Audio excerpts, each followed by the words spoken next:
रामकृष्ण हरी. आज आपण पाहत आहोत की कितीतरी भूकंप, पूरग्रस्त स्थिती, अनेक ठिकाणी युद्ध, अशा स्थिती सध्या जगामध्ये सुरू आहेत.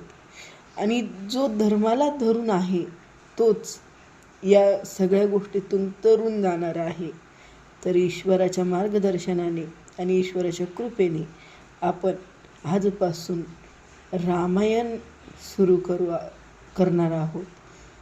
प्रत्येकाने नक्की ऐका. रोज एक पान आपण घेत चलू, जेणेकरून प्रत्येकाला समजेलही आणि त्याची आवडही लागेल. कसे होते प्रभू श्रीराम, काय आहे त्यांच्या जीवनाचं चरित्र.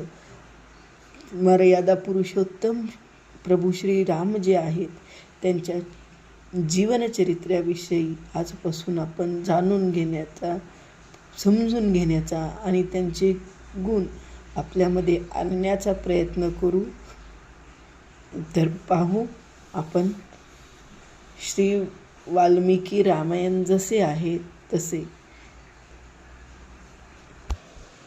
पृथ्वीला झालेला दुर्जनांचा भार निवारण करण्यासाठी देवांनी प्रार्थना केल्यामुळे जो चिन्मय अविनाशी परमात्मा आपल्या मायेने मनुष्य अवतार धारण करून सूर्यवंशात जन्माला आला आणि राक्षसांचा संहार करून जगाचे पाप हरण करणारी आपली शाश्वत कीर्ती प्रस्थापित करून आपल्या मूळ स्वरूपात ब्रह्मस्वरूपात लीन झाला, त्या जानकीनाथाचे मी भजन करत आहे.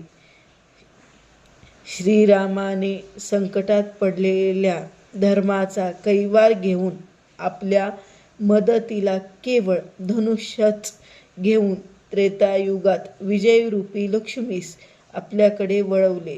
नंतर ज्या रामचंद्राने सुवेळ पर्वताच्या माथ्यावर उभे राहून प्रतापवान राजा जो लंकेचा रावण, त्याची मस्तके आकाशात उदो उदो म्हणणारी जी पिशाच्य त्यांच्या हातात बळी म्हणून दिली, ज्या रामांनी देवांचा गेलेला मान परत मिळवून दिला व धर्माचा जीर्णोद्धार केला, सूर्यवंशात जो प्रतिसूर्यच उदयास आला, असा जो जानकीनाथ श्रीरामचंद्र शस्त्र धारण करणारे सर्वश्रेष्ठ आहे.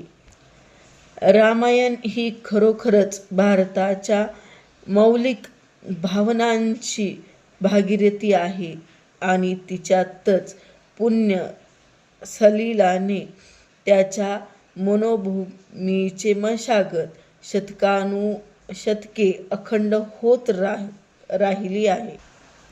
जोवर या जगात नद्या आणि पर्वत आहे तोवर रामायण कथा प्रचलित राहील. वाल्मिकी रामायण हे विश्वसाहित्य अग्रगण्य असून भारतीयांना ते कमालीचे श्रद्धेय आहे. पांडुरंग मर्यादा पुरुषोत्तम श्रीरामाचे आदर्श चरित्र यात काय सांगितले असून भारतीय काव्यात आदिकाव्यात म्हणून ओळखले जाते. रामायणाबरोबरच महाभारतातील महाकाव्याची परंपरा सुरू झाली आहे. वाल्मिकी रामायणच्या या थोर काव्यापासून नंतरच्या अनेक प्रतिभावंतांनी प्रेरणा घेतली व स्वतःच्या भाषेत ग्रंथ संपदा निर्माण केली. खरं तर आजही भारतीय संस्कृती प्राण असलेले हे रामायण, संस्कृतीचा प्राण असलेले हे रामायण आम्हा भारतीयांचे स्फूर्तिस्थान, प्रेरणास्थान व श्रद्धास्थान आहे. वाल्मिकींनी प्रथम रामायण काव्य लिहिले आणि नंतर राम झाला असे म्हटले जाते. तरी रामकथा केव्हा अस्तित्वात आली हे सांगता येणे कठीण आहे.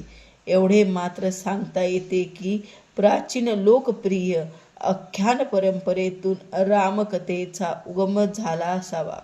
अशी आख्याने श्रीरामासारखे महापुरुषाच्या कार्यकर्तृत्वावर आधारित असताना वाल्मिकी ऋषीच्या आधीपासून रामाचे चरित्र, त्याचे पौरुष, पराक्रम, आदर्श, विलोभन, व्यक्तिमत्व या संबंधी लोककथा प्रचलित असाव्यात. वाल्मिकींनी त्या सर्व एकत्र गोळा केल्या असण्याची शक्यता आहे. त्याचाच आधारावर पुढे त्यांनी स्वतःच्या अलौकिक प्रतिभाशक्तीच्या जोरावर एक पूर्ण महाकाव्य लिहिले असण्याची शक्यता आहे. कथेचा नायक राम, नायिका सीता ही दैवी वाटावीत अशा पद्धतीने त्यांनी चरित्रे निर्माण केली असून वाल्मिकींनी अखिल भारतातील प्रतिभावंतांना वेड लावले, चरित्र निर्माण केली. सर्व भाषांमध्ये रामायणाचे भाषांतर झाले. आदर्श पुरुष राम व त्याची आदर्श पत्नी सीता यांचे चरित्र हे त्यांची प्रेरणास्रोत झाले. खेड्यापाड्यातील पौराणिक, प्रवचनकार, कथाकार यांचे हे केवळ आदर्श न राहता अवतार बनले. श्रीरामाचे विविध गुण आणि आदर्श व्यक्तिमत्व त्यांनी श्रोत्यांना माहिती घातली. पुढे त्यांनी मंदिरे झाली. मंदिरातून रामकथा परंपरेने मोठ्या श्रद्धेने सांगितल्या जाऊ लागल्या.